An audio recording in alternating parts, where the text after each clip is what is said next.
नमस्कार विद्यार्थियों, आज इस वीडियो में क्लास 10th की ज्योग्राफी के चैप्टर नंबर 6 जिसका नाम है विनिर्माण उद्योग से संबंधित महत्वपूर्ण वस्तुनिष्ठ प्रश्न लिखा है, जो कि आपकी बोर्ड की परीक्षा के लिए काफ़ी महत्वपूर्ण है। जो विद्यार्थी चैनल पर पहली बार आए हैं वे सभी विद्यार्थी चैनल को सब्सक्राइब कर लें। तो बिना किसी देरी के साथ शुरू करते हैं आज का वीडियो। देखिए, आपके सामने पहला प्रश्न है, निम्नलिखित में से कौन से उद्योग में कच्चे माल के रूप में बॉक्साइट का प्रयोग किया जाता है? सीमेंट, एल्युमिनियम, लोहा एवं इस्पात, कागज।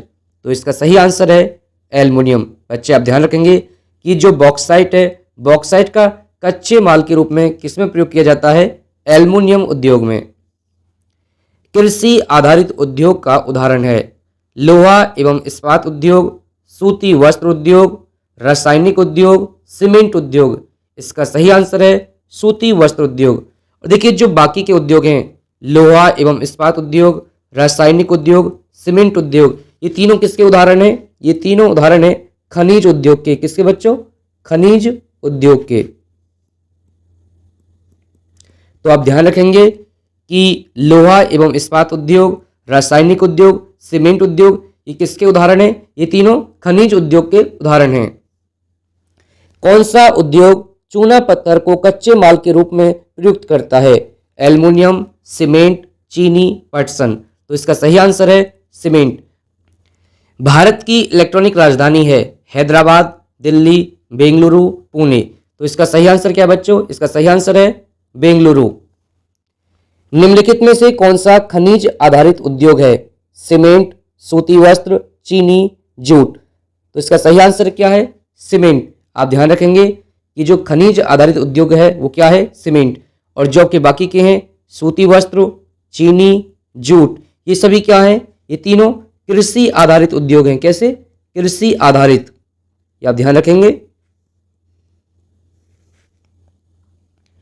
निम्न में से आधारभूत उद्योग कौन सा है? चाय, चीनी, लोहा एवं इस्पात, जूट। तो इसका सही आंसर है लोहा एवं इस्पात। लोहा एवं इस्पात उद्योग को आधारभूत उद्योग कहा जाता है। निम्नलिखित में से किस आधार पर उद्योगों का वर्गीकरण किया जाता है? अब देखिए, जो उद्योगों का वर्गीकरण है ये अलग अलग आधार पर किया जाता है। तो इनमें से कौन से आधार सही हैं वो आपको बताने हैं। कच्चे माल एवं भूमिका के आधार पर, पूंजी निवेश एवं स्वामित्व के आधार पर, ए और बी दोनों, इनमें से कोई नहीं। तो इसका सही आंसर है सी, ए और बी दोनों। तो बच्चे आप ध्यान रखेंगे कि जो उद्योगों का वर्गीकरण है ये 4 आधारों पर किया जाता है। कच्चे माल के आधार पर, भूमिका के आधार पर, पूंजी निवेश के आधार पर और स्वामित्व के आधार पर। तो उद्योगों का वर्गीकरण कितने आधारों पर किया जाता है? 4 आधारों पर। प्रयुक्त कच्चे माल के स्रोत के आधार पर उद्योगों का वर्गीकरण किया जाता है। अब आपको बताना है कि जो कच्चे माल हैं, कच्चे माल के आधार पर उद्योगों का वर्गीकरण किन भागों में किया जाता है? कृषि आधारित एवं खनिज आधारित, आधारभूत उद्योग एवं उपभोक्ता उद्योग, लघु उद्योग एवं वृत्त उद्योग, सार्वजनिक एवं निजी क्षेत्र के उद्योग। तो इसका सही आंसर है कृषि आधारित एवं खनिज आधारित। अब देखिए, जो कृषि आधारित एवं खनिज आधारित उद्योग हैं इनका वर्गीकरण किसके आधार पर किया जाता है? प्रयुक्त कच्चे माल के आधार पर। स्वामित्व के आधार पर उद्योगों का वर्गीकरण किया जाता है। सार्वजनिक एवं निजी उद्योग, संयुक्त उद्योग एवं सहकारी उद्योग, ए और बी दोनों, इनमें से कोई नहीं।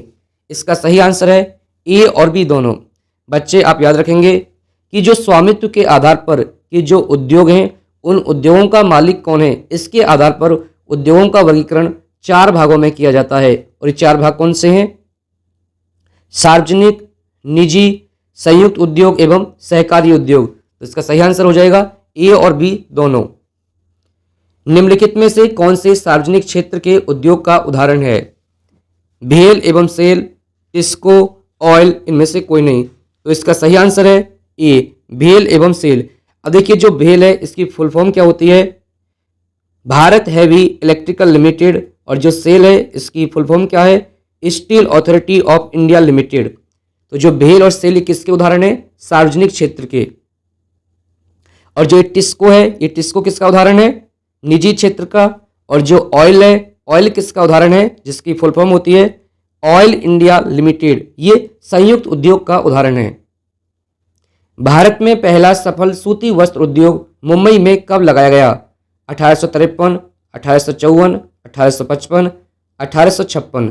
इसका सही आंसर है बच्चों 1854। भारत में पहला पटसन उद्योग कब लगाया गया? 1853, 1854, 1855, 1856। इसका सही आंसर है 1855।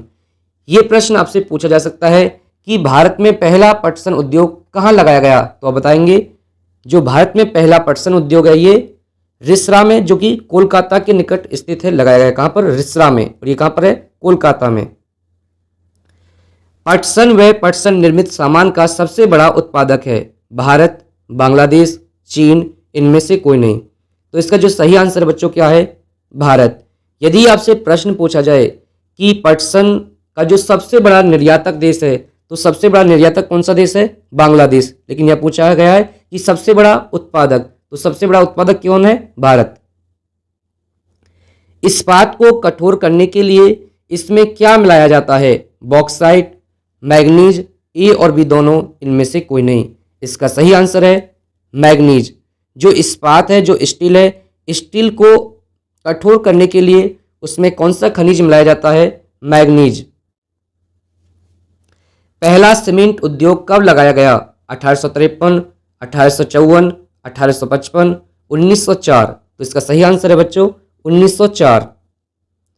वायु प्रदूषण के लिए जिम्मेदार है सल्फर डाइऑक्साइड, कार्बन मोनोऑक्साइड, ए और बी दोनों, इनमें से कोई नहीं। तो इसका सही आंसर है ए और बी दोनों। बच्चे आप ध्यान रखेंगे कि जो वायु प्रदूषण है, वायु प्रदूषण के लिए कौन सी गैसें जिम्मेदार होती हैं? सल्फर डाइऑक्साइड और कार्बन मोनोऑक्साइड। निम्न में से कौन सा उद्योग दूरभाष, कंप्यूटर आदि संयंत्रों का निर्माता है? स्टील, इलेक्ट्रॉनिक, एल्युमिनियम प्रगलन, सूचना प्रौद्योगिकी। तो इसका सही आंसर है इलेक्ट्रॉनिक। ऑयल इंडिया लिमिटेड निम्नलिखित में से किस प्रकार के उद्योग से संबंधित है? सार्वजनिक क्षेत्र, निजी क्षेत्र, संयुक्त क्षेत्र, सहकारी क्षेत्र। इसका सही आंसर है संयुक्त क्षेत्र। निम्नलिखित में से कौन सा उद्योग निजी क्षेत्र में है? डाबर, भेल, हिंडाल्को, ऑयल इंडिया लिमिटेड। इसका सही आंसर है डाबर। निम्नलिखित में से कौन औद्योगिकरण का नकारात्मक प्रभाव है? आर्थिक विकास, प्रदूषण, विदेशी मुद्रा आय, तेजी से शहरीकरण। तो इसका सही आंसर है प्रदूषण।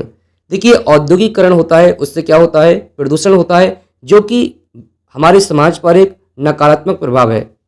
तो आज के इस वीडियो में हमने 20 महत्वपूर्ण प्रश्नों की चर्चा की, जो कि आपके बोर्ड एग्जाम के लिए काफ़ी महत्वपूर्ण है। तो मिलते हैं एक और बेहतर वीडियो के साथ। वीडियो देखने के लिए धन्यवाद।